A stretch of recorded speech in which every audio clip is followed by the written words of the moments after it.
आप देख रहे हैं देश का सबसे भरोसेमंद चैनल दिल्ली नेशनल। आज एक नए मकाम पे आप पहुंची है हमारी टीम। आइए आपको दिखाते हैं क्या कुछ इस जगह की खासियत है। अगर हम कैमरे वाले से बोलें कि ये दिखाए कि ये फील्ड को अगर दिखाते हैं तो ये इस्लामिया कॉलेज का ये फील्ड है, ये हॉकी फील्ड है। और इस हॉकी फील्ड की खासियत ये है कि ये नेशनल और इंटरनेशनल प्लेयर यहाँ से निकल करके खेले हैं, भारत को रिप्रेजेंट किए हैं, चाहे वो नेशनल लेवल पे हो चाहे इंटरनेशनल लेवल पे। और आज जो भागम भाग की दौड़ है उसमें भी अगर शाम को अगर 4 बजे की बात करें तो यहाँ पर हॉकी की नर्सरी लगती है।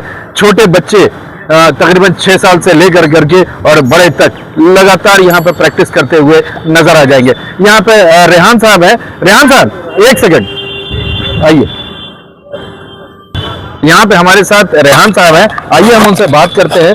यहाँ पर आज भी हॉकी की नर्सरी लगाई जाती है। शाम को हमने जब भी इधर से गुजरे हैं तो देखे हैं कि 6 साल से या नए बच्चे शाम को प्रैक्टिस लगातार कर रहे हैं। और ये वही फील्ड है जहाँ से नेशनल और इंटरनेशनल प्लेयर हुए हैं जी। तो मौजूदा दौर में जैसे कि जिल्लुर रहमान, गुलाम सरवर, शमशाद भाई, नूरुल हुदा, ये सारे इसी कॉलेज के प्रोजेक्ट रहे हैं।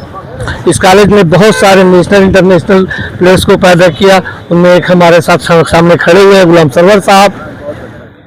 क्या खास बात है यहाँ पर?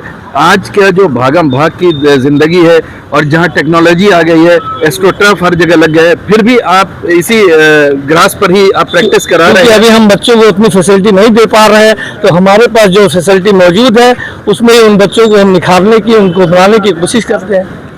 एक चीज देखा गया कि आज का जो दौर है वो बड़ा भागम भाग का और बहुत तेज टेक्नोलॉजी बहुत आसान हो गया है।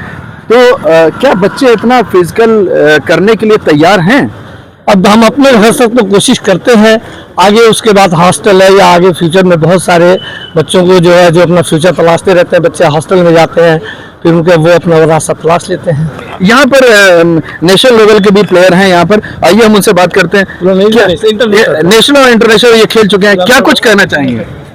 कहना यही चाहेंगे सरकार में को कॉलेज के जो सबसे पहले स्टार्टिंग जो है सारे स्कूलों में जब तक कि खेल नहीं शुरू होगा, सारे स्कूलों में जब तक बच्चों को खिलाया नहीं जाएगा तब तक जो है नहीं। हम बात कर रहे हैं इस फील्ड की जिसने इतने हॉकी के नगीने दिए, देश को जो रिप्रेजेंट किए, अंतर्राष्ट्रीय लेवल पर भी गए।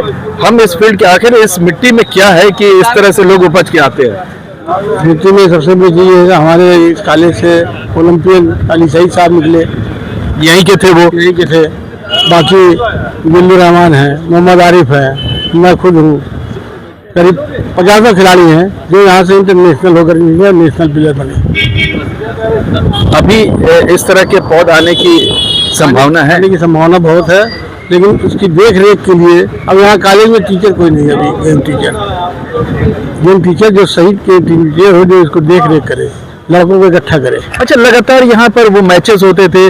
हम लोग जब थोड़े छोटे थे तो हमको थोड़ा याद है कि 6 साइड होता था और नॉर्मल जो होते थे वो भी होते थे, तो बड़ा यहाँ पर भीड़ वगैरह लगती थी। लेकिन अब अगर मैचेस होते हैं तो उतने दर्शक नहीं दिखते हैं। अब दर्शक इसलिए नहीं देखते हैं, हॉकी क्रिकेट के आगे हॉकी फीकी हो गई है और यहाँ किसी भी तरह का कोई वो फैसिलिटी नहीं मिल पाती है खिलाड़ियों को। जब तक फैसिलिटी नहीं मिलेगी, टूर्नामेंट कराने के लिए हमारे पास उतने पैसे नहीं हैं, हम कहाँ से पैसे ला के टूर्नामेंट कराएंगे? इसके लिए कोई संस्था नहीं आती सामने।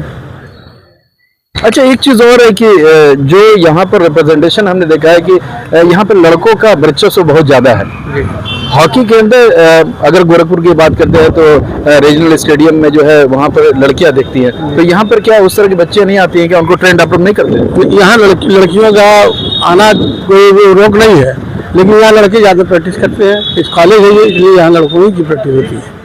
चलिए, मतलब आपका भेदभाव कोई नहीं है, चाहे लड़की हो चाहे लड़का, जो भी आए। माया, रंजना गुप्ता, ये लोग सब लोग यही आते थे प्रैक्टिस करने के लिए। चलिए, एक बहुत बड़ा नाम आया है प्रेम माया, जो इस वक्त रीजनल स्टेडियम के अधीक्षक है और कोच है वहाँ पे। वो भी जो है नेशनल खेल चुकी है, इंटरनेशनल क्या वो एशियन गेम ऑरिजिन अवार्डेड है। तो यहाँ पर इस फील्ड ने ऐसे ऐसे लोगों को दिया है कि जो कि हिंदुस्तान के अंदर, भारत के अंदर एक नज़ीर बनी है, और उन्होंने भारत का ही गोरखपुर से लेकर करके पूरे भारत का सर ऊंचा किया है। इसी तरह फिर किसी एक फील्ड पर हम चलेंगे, किसी एक स्पोर्ट्स को उठाएंगे, फिर हम उससे रूबरू आपको कराएंगे। तब तक के लिए धन्यवाद।